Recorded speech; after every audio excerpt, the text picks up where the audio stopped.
when we look at, vulnerability scanning, what we need to be, understanding is its limitations, that it can only find what it knows, right? So there is a predetermined bunch of, vulnerability database it's going to go out and look for, signatures, certain things it's going to try and identify, but it needs to have come across them before to know them, right? It's not things like 0 days, for example. Penetration testing goes that step further. It looks to, prove that those weaknesses can actually be turned into real impact. And that's what, that proof then really does give, your auditors, your insurers what they actually need, because it's all about then looking and say, well, how deep does the exploitation go?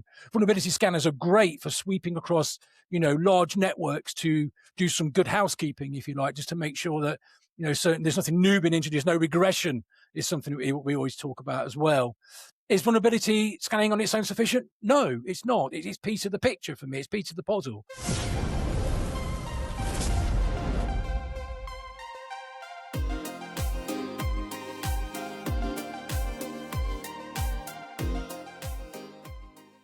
Welcome back to the MSP Zone podcast. I'm your host, Charles Weaver. Today, we are addressing a topic that comes up constantly, fairly constantly, I would say, in the managed services world, and one that is still widely misunderstood. And I am, of course, talking about penetration testing. For MSPs, penetration testing really sits right at the intersection of compliance, risk management, and liability for the MSP and for the MSP customer.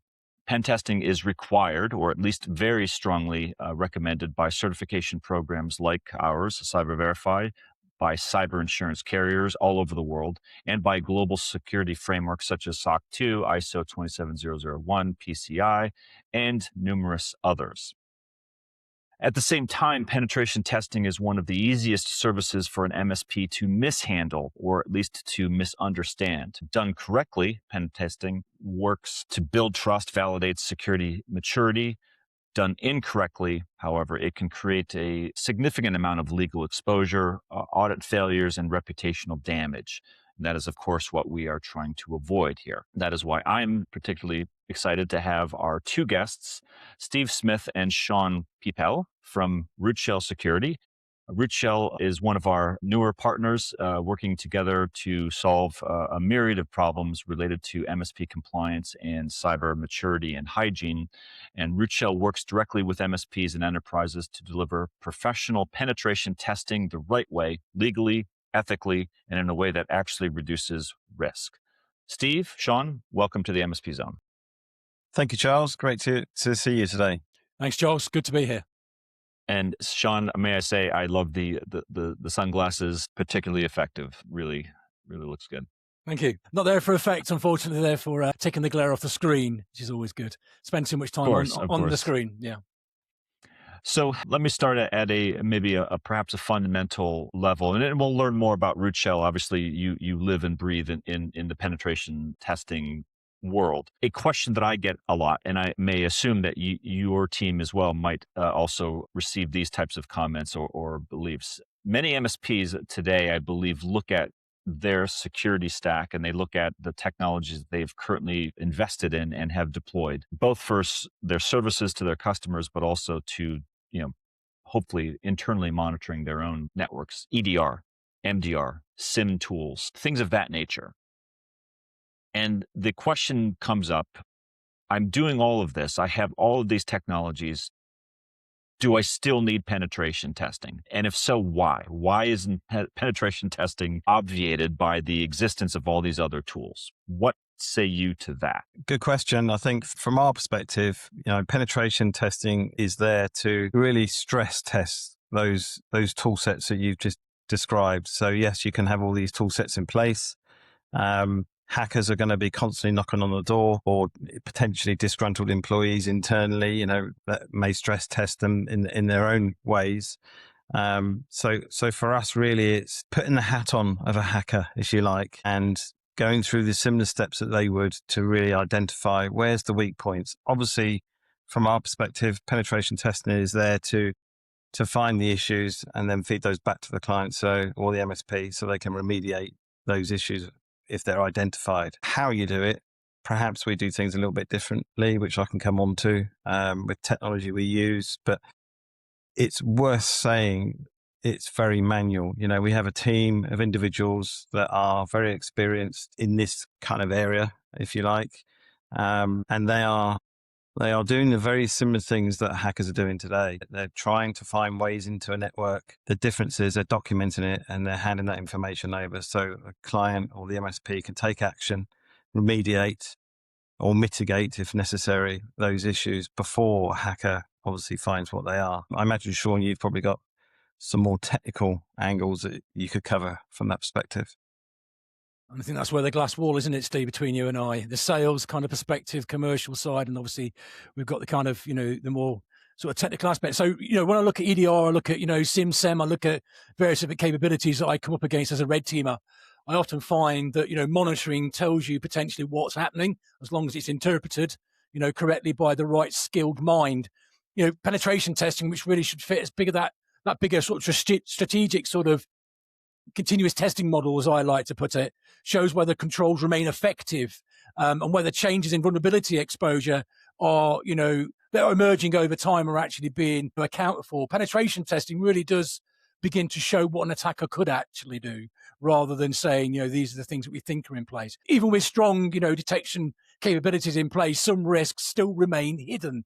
And this is where, you really need to be challenging the security controls on a regular basis, whether by identifying, new exposure as environments change, as they do, new threats, new risks get introduced, chaining weaknesses together, chained attack paths, etc., bypassing of defenses and proving that segmentation, for example, actually works in practice.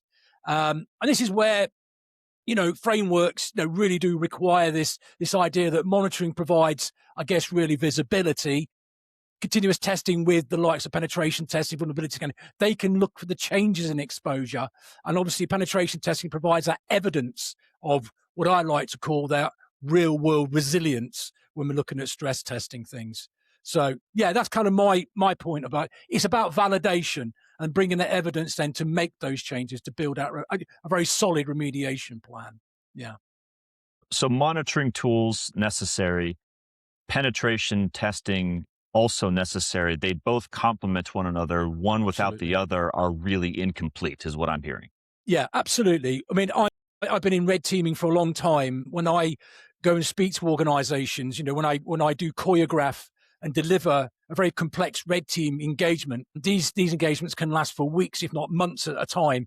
But one of the bigger things is that an organization's reached a level of maturity where they're doing the patching, they've got, the people process technology nailed down, and they're doing all the right things. So they think the idea is that I'm going to bring in those real world threat actor tactics, techniques and procedures, those TTPs, which I'm going to resonate on the network. And I'm looking for that technology to detect me, to shut me down, and then take action, triage, and then move forward. So it's about stress testing the technology. And this is where penetration testing really does. I hate to ask for examples, but I know MSPs are out there saying, well, I'm fairly positive my MDR system is state of the art and would absolutely do the trick. Could you reference maybe briefly a common recurring vulnerability that you identify, or your team identifies, even with the presence of, let's say, this modern MSP tech stack being in place? Absolutely. Do you have anything that comes to mind? Yeah, absolutely. We see it all the time. Misconfiguration, human error. It's all very well and good having these alarms, whistles, and bells that get tripwires that are going off on the network. But if no one knows how to triage it, no one actually goes and digs deep into it. What is it? What we do to quarantine something? There's an action on the network. We need to do some kind of instant response on it. If these actions aren't being carried out, that kind of instant response plan, then what's it all for? So the idea is we come in and we stress test those mechanisms, those processes. We look at the people, the process, and then how you leverage that technology. It brings that harmony together. It's all very well good on the technology, but if you can't drive it, or you've got like an alert burden, have the staff that are trained to be able to look at these alerts and logs and do something about it, and what is the purpose? So you need to reach a place of harmony, I think, with that. So that's one of the things I would say that I find breeds my success. Sometimes I can fly under the radar, quite often I fly under the radar, but there are times when the radar does ping, but unfortunately, they're not quite sure what to do with that ping. And this is where things can get missed. Yeah. Certainly. If we add vulnerability scanning types of technologies into the mix, which is a very common MSP tool used by the MSP to their customer. When we have in our certification program, we get that a lot. Well, we have a vulnerability scanning tool. Is that sufficient to satisfy the pen testing requirement? And I don't want to get into hypotheticals here, but your own perspectives I'd be interested in terms of, does the vulnerability scanning and the pen testing occupy the same position, or are they different? And if so, how are they different? I think from my perspective, they complement each other. The scanning gives you those regular touch points. Quite often organizations will conduct a pen test once a year, for example. There's a long window between those tests and a lot can change. And this rapid moving environment that we work in these days, often it does change. We're finding blending the two together actually is the right approach. So we often talk about continuous testing. And what we mean by that is blending elements together. So pen testing is a component of continuous testing. Scanning is also another component. Attack surface management for that external attack surface. What does that look like? What does the MSP not know about, or the client not know about, which can often be the case? Or are there rogue websites that someone's trying to pretend to be that client or the MSP themselves? It's bringing all these different things together. We've always said for a long time, security is about layers and layers of defense. It's the same in the pen testing world. Or continuous testing, if you like. It's bringing these elements together and using them on a more continuous approach, because the world changes so rapidly these days through acquisitions and all the various different things that go on. So you still need that manual element. You've got those hackers out there, and you can bet your bottom dollar they are leveraging technology as much as they can. And AI is going to feature in that as well. And I'm sure we'll come on to that today. But bringing all these elements together is the important part. And we're finding now that the annual test is still valid, and for compliance reasons is absolutely why many people will conduct an annual assessment or penetration test. But what happens for the other 11 months of the year? And that's where scanning comes in. The challenge with technology like that is, as Sean mentioned earlier, alert fatigue. You just get so many alerts that it's difficult to kind of sift through all of those and understand where you should focus. And there are ways to kind of help filter that out and prioritize. And blending manual testing effort throughout the year, not just, that 1 or 2 weeks a year, is a way of bringing those two together. Sean, I'm sure, again, you've got a lot more detail to add around that, but that's certainly the way we see it here at Rootshell. When we actually, sit and discuss, continuous testing, we look at the different, facets that lead us on that journey to bring that levels of assurance. When we look at, vulnerability scanning, what we need to be understanding is its limitations, that it can only find what it knows. So there is a predetermined bunch of, vulnerability database it's going to go out and look for, signatures, certain things it's going to try and identify, but it needs to have come across them before to know them, right? It's not things like 0 days, for example. Penetration testing goes out a step further. It looks to, prove that those weaknesses can actually be turned into real impact. And that's what, that proof then really does give, your auditors, your insurers what they actually need, because it's all about then looking and say, well, how deep does the exploitation go? Vulnerability scanners are great for sweeping across, large networks to do some good housekeeping, if you like, just to make sure that, there's nothing new being introduced, no regression is something that we always talk about as well. Is vulnerability scanning on its own sufficient? No, it's not. It's piece of the picture for me. It's piece of the puzzle. It should be piece of that continuous kind of testing. And it's valuable because it helps maintain that ongoing sort of awareness, if you like, of threats, vulnerabilities, and control effectiveness, because things are changing all the time. And it shows how vulnerability exposure changes over time. And this is where you can have that regular touch point, that finger on the pulse in between your penetration tests. Say, right, what's happening in my environment? Is anything new, that new discovery, understanding where that flavor might be going? But ultimately, it's about having a blend of technologies between automation, manual testing, validation. Everything in the toolbox has its place. Vulnerability scanning is an absolute critical need, and it should be relevantly used on a very regular cadence across your infrastructure for discovery and vulnerability identification and regression, as we talked about The manual penetration testing will then come in and validate how deep does the rabbit hole go? What does that real business risk mean to me? What is the impact? And then we can start building that bigger picture. But for me, it's a tool in the toolbox, absolutely should be leveraged, but it also leads to other things that then can be investigated. It's a bigger part of that kind of continuous testing mantra that we look for. I want to perhaps later in the episode, I want to dig deeper into the types of models that Rootshell employs. But before we get there, I feel compelled to discuss the role of the MSP in penetration testing. And I'd like to approach it from two vantage points. One is the obligation of the MSP organization itself to have penetration testing done on itself, which is where we spend a lot of our time as a certifying body. We want to see those MSPs doing things like you had suggested, Sean.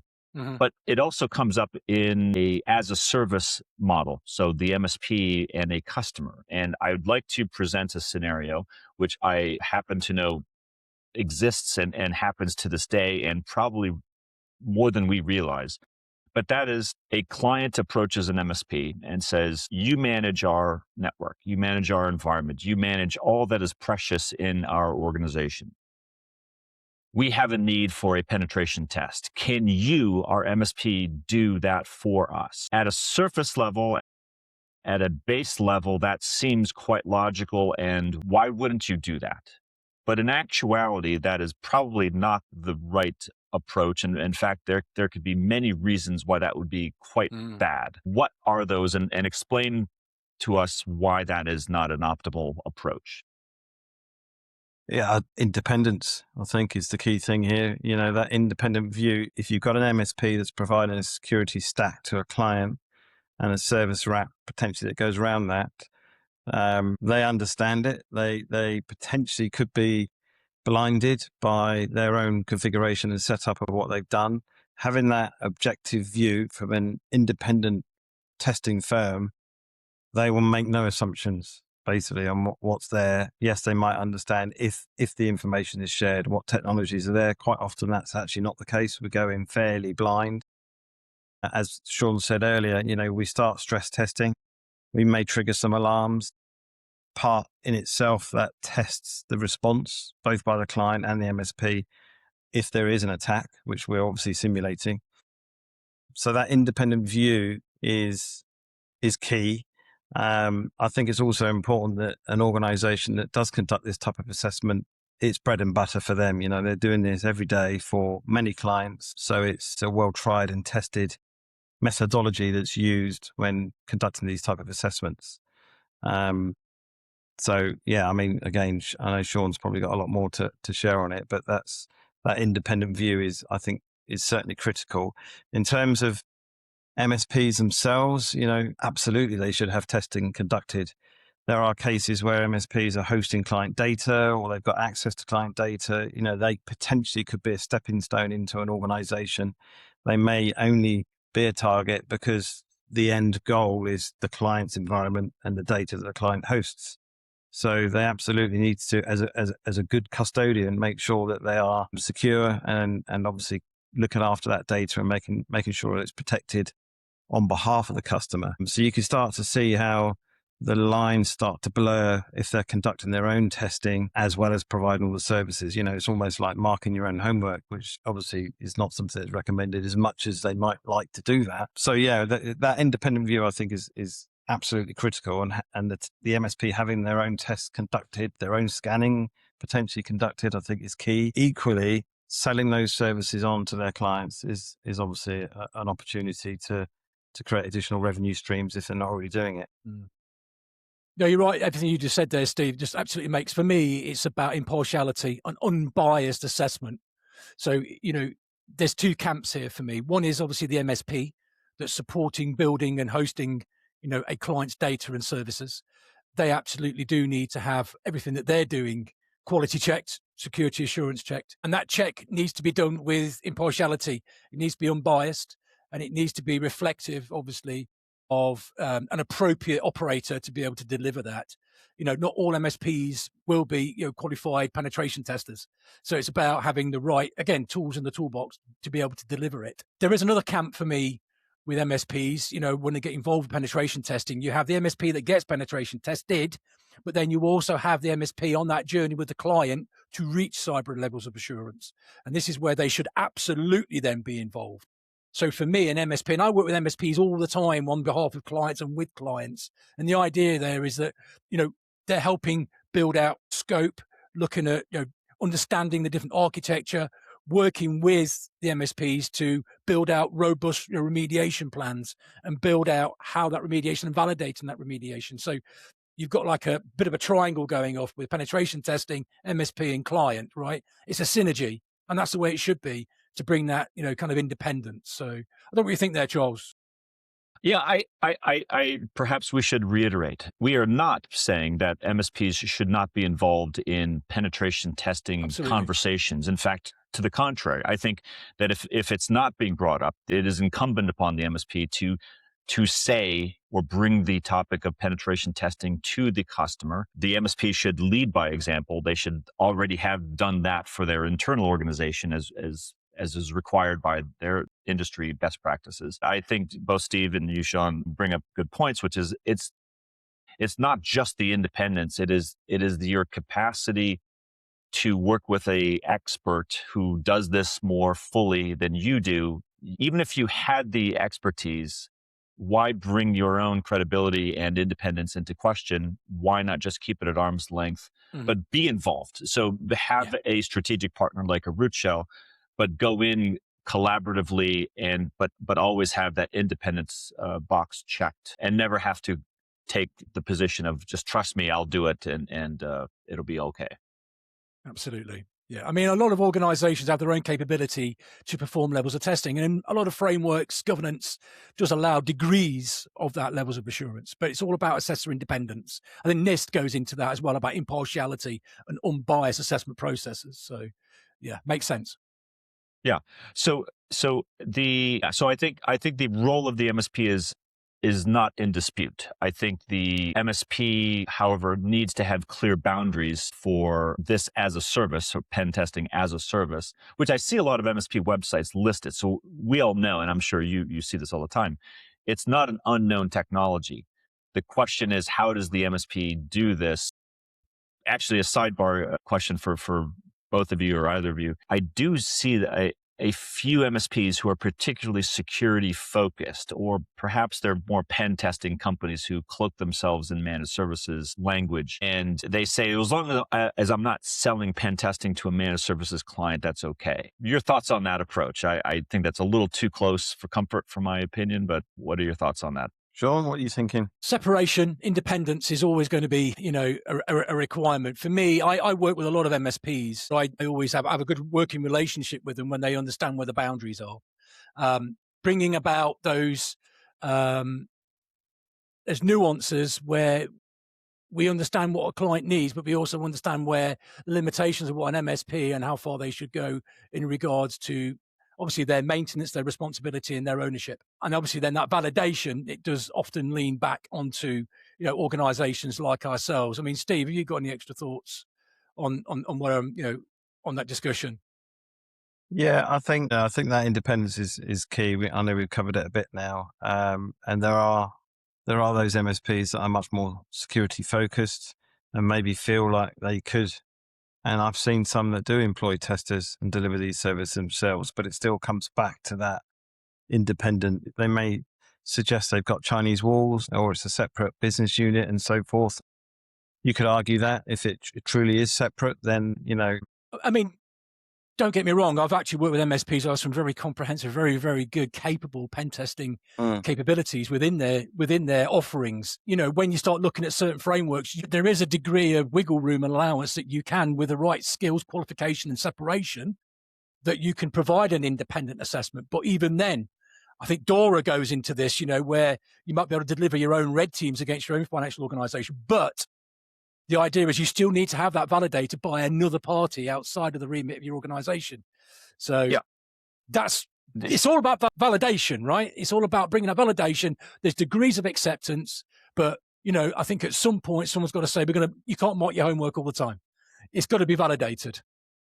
I think that brings up an excellent point, gentlemen, because it's the question of when does the pen test enter into the relationship and when should it be properly employed. So pen testing is not a scan. It is not a diagnostic. Would you both agree that it is not a diagnostic tool? So pen testing for me is a part of a bigger strategy, which is part of continuous testing. And it's okay. Obviously, it's very, very manual, right? It's people. It's not technology. They might leverage technology, but it's people. Anyone asks me about penetration testing and the clarity between that and scanning, for example, just think about hackers. If you've got a hacker out there using a tool set to try and break into your environment, that's what a pen tester is trying to do. It's exactly the same. It's just they're not doing it for negative reasons. It's a much more positive way of obviously identifying the issues. Yeah. So in a managed services use case, so the MSP has been properly set up with their own internal controls. They have their own pen testing, hopefully on a recurring, if not a continuous basis. Now enter the client. There are many clients out there globally who have subpar cyber hygiene practices. They just have never bothered to put the right cyber controls into place, and therefore they are lacking. In that scenario, would a pen test expose things in a different way than, let's say, the monitoring or the vulnerability scanning tools would expose? And really, it's a question of how soon or how early into a managed services relationship should the penetration test conversation begin? Certainly, from my perspective, I think it's almost the first question to ask. If it's a fairly new relationship with a client, and one of the early questions to ask is, what are you guys doing around penetration testing? How do you handle vulnerability management? And understanding what they're doing is key. If they're not doing pen testing, maybe they're doing scanning, then that's a good start. If they're not doing scanning either, then I would absolutely be considering scanning as a first and foremost. It's going to be a busy scanning environment. You're going to get a lot of alerts if it's not an environment that's been scanned before. That's always a good place to start. That said, pen testing is key, right? That for all the reasons that we've said so far on this call, it's that next deeper dive that you need to really ensure that you're resilient to some of these threats that exist with these bad actors that are out there. I always like to start a conversation with a client and understand what they're doing. Have they done, the enumeration? Have they done the discovery? Do they even understand what they own? What is out there? What is the attack surface management doing? What have they actually gone and done the due diligence, and understood what their exposure is internally from people, process, and technology?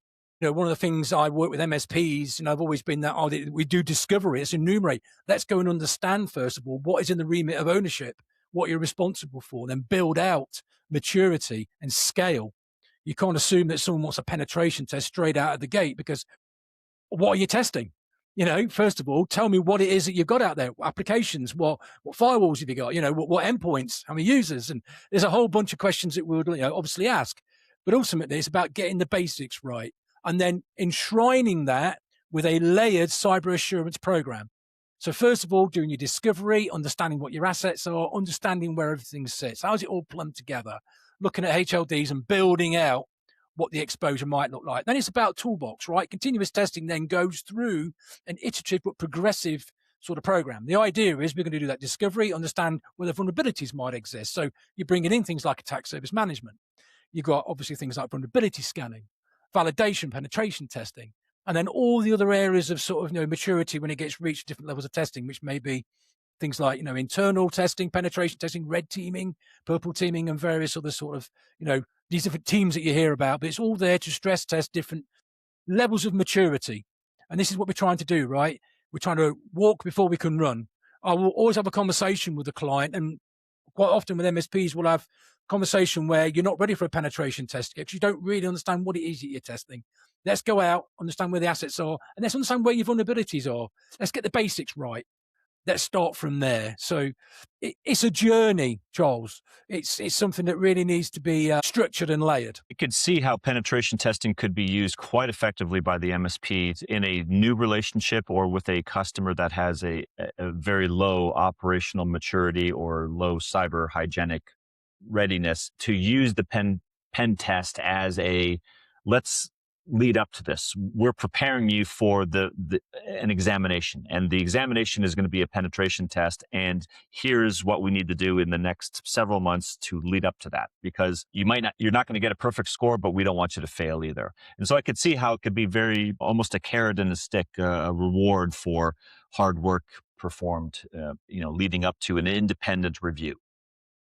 Yeah, absolutely. Yeah, and totally I think, for MSP's benefits, selling testing services like this to clients obviously will help mature their clients, as Sean was saying, on that journey, which is going to be in everybody's interest, the MSP and the client, because if the client's more secure, it's going to be easier for the MSP to provide services to them and keep them in good shape. It also, through this process, you can quite often uncover areas where the MSP can go back and say, well, we can see you need patch management or, various other technologies and services. So there are tools in their kit bag and solutions they've got, which they could provide.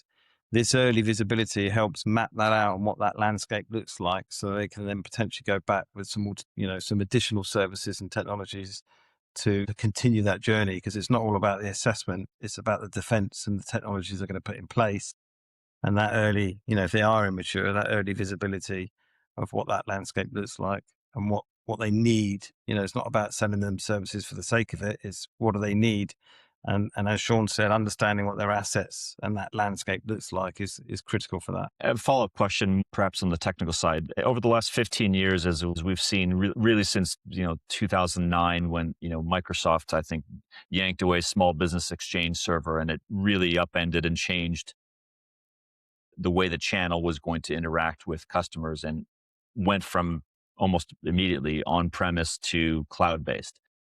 How has the role of penetration testing, maybe how you apply it, your techniques, the technologies you use at Rootshell, has that changed at all in that evolution of on-prem to cloud? And because a lot of MSPs may say, well, everything's in the cloud, I don't have to test anything. Something tells me that that's not exactly the right answer.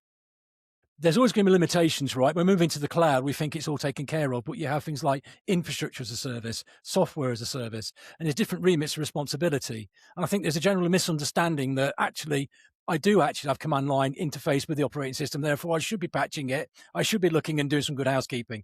Where there may be this false sense of security that, it's all managed, it's in the cloud, right? And we see this quite often. So it's a big education piece. For us, the way we test hasn't really drastically shifted that much. The ethos is still the same. The methodologies have changed slightly, but obviously it's about now looking at hybrid organizations and how they're leveraging both. And it's the same with this onset, this land grab, if you like, of AI. People are now integrating AI into their businesses, not really understanding the full impact, but they feel that they need to have it because it's the buzzword, right? Everyone's using it, must be leveraging it. So that brings in, it's like everything, right? You bring new technology in, things that are probably not well understood. It's going to bring new vulnerabilities, it's going to have a new business risk, new impact. It's about managing that, understanding that, and then dealing with it, for me. And I'd like to follow up with a question that I think is perhaps not unique to managed service providers, but certainly MSPs love to play around with tools. They're naturally curious entities by nature. This is unlike everything else. Right? They can buy a tool that handles MDR, EDR. They can buy a tool that can do vulnerability scanning. They can buy a tool that can do almost everything. Penetration testing is not just a tool. There is a skill set, an experience, a wisdom about how you do this. Would you agree with that statement for anyone out there who thinks, I can do this, I just need the right pen test tool? Yeah, so tools in the toolbox are absolutely like a bricklayer needs his trowel and his level, right? We all got tools in the toolbox, and we know what we're talking about with MMAP and various other, tools that we use out there with, scanners and all the other good stuff, right? They're all there to be used to reach that journey of cyber assurance to identify where the vulnerabilities are. It's the inquisitive curiosity of the human mind that has the ability to chain these ideas together. AI is getting there. I'm going to encroach a little bit on AI because it does help. But ultimately, the human mind still has that capability to conceive some of these attack paths and validate them. So when we start looking at mimicking those TTPs from those bad actors, we have things like the MITRE attack framework, right? And the idea is that we're looking to look at different attack paths, different scenarios, different TTPs, tactical procedures, but we're looking to replicate those and do some adversary emulation. So when we look at tools alone aren't going to be enough. You need to have the mindset, you need to have the motivation, and then use those different tactics, those techniques and procedures to be able to achieve those sort of attack journeys and scenarios. Don't get me wrong, they're absolutely needed. They are tools and toolbox, but they are not a one-stop replacement. There are some more, let's say, more capable tooling, which is obviously entering the market with AI sort of, capability as well. But we need to have that human in the loop. That still needs to be there for me. And we all leverage, AI for different levels. You've got those who are probably just grasping ChatGPT at the moment and probably use it through some kind of GUI interface. And you've got others who are very much on that agentic, road. And we're actually command lining and doing various, funky stuff, if you like. It's very, very powerful. But we still need to have that human in the loop. And this is where, I often get asked the question, is AI going to put penetration testers out of business? My answer is going to be no, but what it will do, it will put penetration testers who don't leverage AI out of business. It's a different way of looking at it. You've got to enhance the tools and embrace them, because what it does is a force multiplier. It makes you a better tester if you can leverage this technology. And that's always been the way of the world, right? When the internet landed, mobile phones, it's about leveraging and force multiplying an effort. So tools in the toolbox, Giles. Tools in the toolbox. Tools, wisdom, experience, and independence. All three. All three. Let's get practical now. And Steve, you've brought up continuous testing, which is very much something that I think is the future. It's not the future; it is now. I think we are now in a point where I'm assuming in the UK, like here, you have to file your taxes every year. Most people are in an annual cycle for a lot of things, and I think pen testing has been for a very long time in an annual cycle bucket. I think that that's changing, and I'm trying to think of a way to express to MSPs out there listening to this who already have that a fairly complete or sophisticated tech stack of security and monitoring, perhaps some vulnerability scanning. They're looking at penetration testing now, and when we throw in the word continuous testing, think of Jacques Clouseau, Peter Sellers, or having Cato always trying to attack him at the worst opportunity. And he's always on guard because he never knows when he's going to be attacked. Mm. Are we talking about that for continuous pen testing? That you're just going to be always waiting in the shadows to surprise the MSP? Or how do you express that? Yeah, I think from our perspective, there's a bit of a blended approach. We've mentioned about the scanning solutions that give you those regular touch points, but we know they're quite noisy. We know they only work on the signatures that they know about. So the pen testing side, absolutely, historically, it's those annual cycles. In our view, you should be making that more continuous. You almost want some time set aside that you buy into, if you like, a set of consultancy days or hours. Now is the way we're seeing this, not just days, and putting those down based on, what's the vulnerability solutions identifying. Let's go and deep dive that, because we've seen something there and we think there could be more behind it. So it's kind of validating that and then investigating further and using some pen testing hours to look into that, potentially help you identify a potential concern that maybe filters up to the top and gets addressed. So it's hard to pull away from those annual cycles, because people, they're driven that way by compliance and insurance, for example, which say, have you had your annual pen test?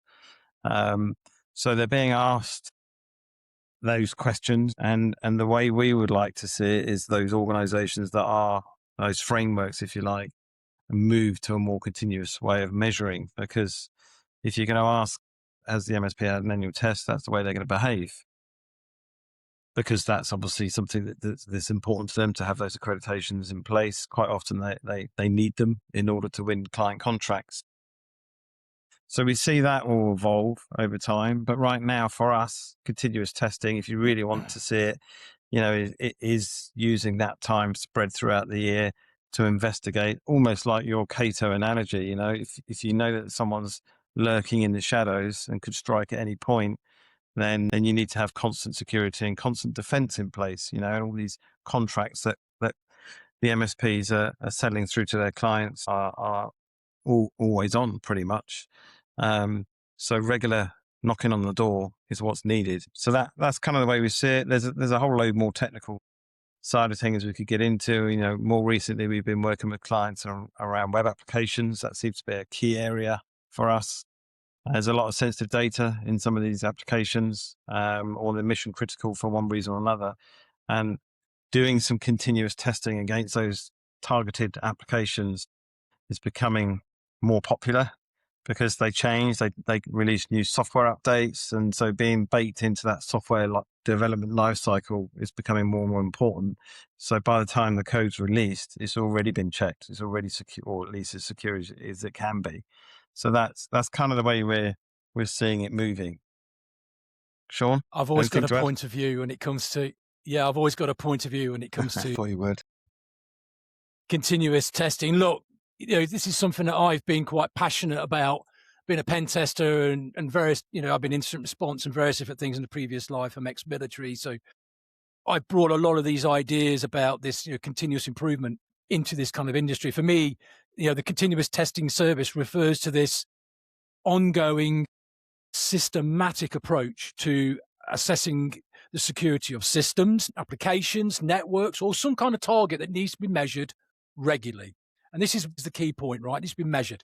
It kind of emphasizes that real integration of security, that security testing, if you like, into a wider security program, and that life cycle that needs to be employed. And the aim is to, I guess, really identify and address security vulnerabilities throughout a period of time rather than a snapshot. Because you'll find with an isolated pen test or a vulnerability scan, it's a one-time event. Or it could be annual, and it's normally an isolated assessment. So you're only going to get the snapshot at that time. Traditional penetration testing often occurs as a point-in-time assessment, typically conducted annually, as we've kind of discussed here. And it's during these different phases, if you like, of a project, it might get measured. In contrast, things like continuous testing adopts a more proactive, iterative methodology. What we're going to do is incorporate security testing over a period of time, over different stages of a life cycle or deployment of an asset. And we do this by leveraging things like attack surface management, bringing in vulnerability scanning, bringing in penetration testing. And of course, you need to make sense because you're making lots of data now. What are you going to do with all this data? It's about then having it put into some kind of, platform, some kind of central repository where you can make sense of it. And this is where the vulnerability and risk remediation and management comes in, asset tracking and trending, making sense of all that data so you can get on top of it and get things done that really, really matter. So the old ethos for me really is about identifying and remediating security issues sooner. You're finding them quicker so you can fix them. You're reducing the overall risk. The business impact is going to be obviously measured and it's going to be reduced. You overlay that and contrast that with penetration testing on an annual basis, you can see how something might get missed for 11 months of a year. The continuous testing, you're looking for regression, you're looking for anything new introduced into the environment. So it just gives you that better levels of assurance. I like to sleep at night knowing that something's changing my network. I know I'm going to catch it quite quickly rather than I've got my report. It's going to be 12 months now until I look at this again. It's about that continuous methodology, looking in, testing and stress testing. I often talk to clients about, CVEs and the tens of thousands of them that get identified every year. If you imagine they're not all going to be relative, obviously, to each and everyone's environment, but if you only test in one particular day of one particular month every year, what about all those other CVEs that have been identified throughout the year that are not going to be addressed or even checked for? So there's a lot of things that could be missed and are traditionally missed. So therefore, you need to be continually stress testing, measuring, assessing your assets. I think it's an excellent point. In the remaining time we have, I do want to talk about the perception by some MSPs, as I've heard it, that a pen test and the pen test results, aftermath, shall we say, could be interpreted by a client as a reflection of the MSP's quality. No MSP is perfect, and I'm not saying that, but in more cases than not, I would say that the MSP, when they have a pen test scenario come up, they shouldn't be looking at the results or telling the customer that this is going to be a reflection of our job. This is rather going to be a reflection of what you, the client, have chosen to do and what you've chosen not to do. There's only so much an MSP can enforce is what I'm saying. And so I'd like your thoughts, either of you, on that, meaning that the MSP should not really have anything to fear by having or introducing penetration testing into their tech stack and their service schedule. Rather, it should be used, as both of you have said, to independently judge what is happening and to offer remediation that the MSP, in this case, is going to be a direct beneficiary for a lot of this information. Is that how you see it, or do you see it differently? Yeah, totally. I think that goes back to what I said earlier, which is, pen testing and continuous testing can help uncover and map out what a client's environment looks like, particularly if they've not had it done before, which will benefit the MSP in terms of visibility. What other services do they think the client needs that they haven't got, EDR and all the rest of it that should be in place. So it can be really good for mapping things out, mapping out what that landscape looks like for the client. I think it also adds credibility to the MSP that they do provide these types of services, and they shouldn't be afraid to highlight that they're not doing it themselves if that's what they've chosen to do, or they work in combination with their own teams and independent organizations. Will carry some weight with clients these days, because they'll see that and think, well, that's actually a good thing. I can come to you for all of these things. So from a procurement perspective, it's easy, but that technical independence is sat behind the scenes. And it's got to give the client some comfort to know that, the MSP is confident to do that. So I think that those all make sense. The commercial benefit to the MSP as well is, with the continuous testing, we've shifted from consultancy days into annual contracts now. So it's no longer is it just selling a bunch of consultancy days and we'll see you in 12 months' time. You're going to be regularly touching that client with a continuous testing contract in place. You're going to have to, because you're going to be, if it's us doing it, we would be regularly providing that service through to the client, and that tri-party relationship really kicks in at that point where the MSP's got visibility. Again, like I say, they can provide additional assistance from their perspective. Some MSPs do remediation for their clients, and so this would help them directly from that perspective. So that's I think it shouldn't be feared. It should be embraced and added to the stack. And the fact it's now contract based, that recurring revenue has got to be an appealing commercial aspect for the MSP to consider. Yeah, Sean, your thoughts on this? I think what Steve just said is immensely important. It could actually bolster the ability for the MSP to say, we are so confident in what we're doing and what we're advising, assuming that you do your part of it on the customer side, building in continuous penetration testing as an independent validation on critical elements of what the MSP is doing for the customer is incredibly bold. I mean, in the sense that it is showing transparency, and it is showing we have nothing to fear. We are going to be very transparent about how we operate with you. All partnerships rely on trust, responsibility, and transparency.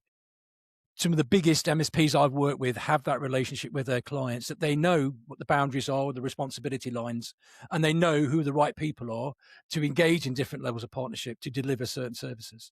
So the fact that they embrace, a penetration testing organization to bring in those skills, it's testament, obviously, they're doing the right thing, that confidence should be there from the client. They are doing the right things, and then they understand that environments change. Risks are, found and regressed and introduced into environments all the time. So it's always about having that trust and partnership on that journey, because it is a journey. You're never going to reach nirvana. So it's about having that trust between all three parties, that we're on a journey together. We're trying to reach cyber resilience. I love it.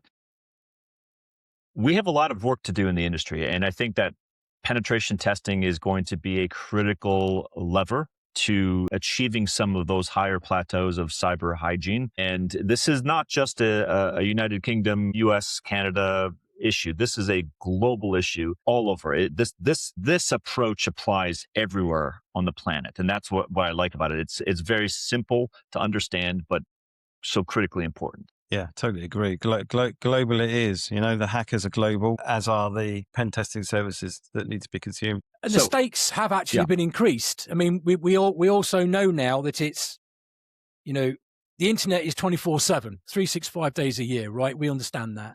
But we've got this new capability now which we're also battling against, with this idea of AI, where it's been weaponized and it's relentless. It doesn't take a day off. It doesn't get bored. It doesn't need a coffee break. So we are now looking at new levels of threat, new levels of challenge to defend ourselves. And this is the dawn, I think, of the embracement of AI. It takes AI to understand it. And I think, organizations, MSPs, testing organizations, clients, we all should be leveraging it and embracing it, but securely and safely, and understanding the limitations of it, but keeping that human in the loop. Absolutely. Incredibly important. Steve, Sean from Rootshell Security, thank you very much for being on the MSP Zone program. If you are an MSP out there and you are unsure about penetration testing, if you're in the Cyber Verify program and you want to add penetration testing or change pen testing partners, or you're just looking for something new, please give Rootshell Security a look. They're doing some fantastic work, and we certainly expect to be doing a lot more with you and your organization as we proceed throughout the remainder of the year. I just think this is such incredibly important work, and the MSP is a ideal delivery vehicle for penetration services. I can't stress enough that there's a big opportunity out here. So very exciting. Excellent. Well, thank you, Charles. And until next time, stay safe, keep penetrating, testing your organization. If you're not, call Rootshell, and we'll see you next time. Excellent. Good to see you. Bye-bye. Thank you.